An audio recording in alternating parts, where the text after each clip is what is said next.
You know, when you sit back and you look at the progressive tax code system that we have here in the United States of America, we hear a lot of talk today about fairness and fair share and economic equality and shared sacrifice.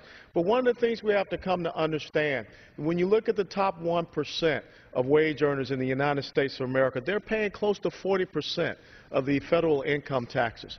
When you consider the top 5% of wage earners in the United States of America, they're paying close to 58% of those federal income taxes.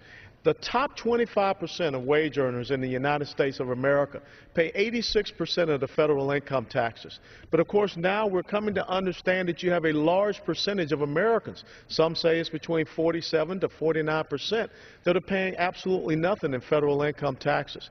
And it kind of reminds me, my dear colleague, of that movie Ben-Hur, when Judah Ben-Hur sent off to be on the Roman galleys.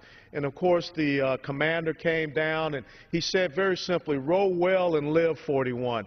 And of course we remember that beating. Ba, da, da, da, da. Well, what happens on that Roman galley if only 25% is rowing?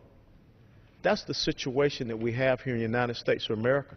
You will never get to ramming speed. We will never fully recover this economy so that we can have the capital that is necessary out there, so that Americans can be able to pay for these exorbitant gas prices, so that small business owners can expand their business. So I think that now is the time to do exactly what you're talking about. Look at fundamental tax code reform, so that we can eliminate things such as the death tax. We can eliminate things such as the dividends tax, which a lot of the seniors that I represent down in South Florida and pre-seniors, they depend upon those dividends.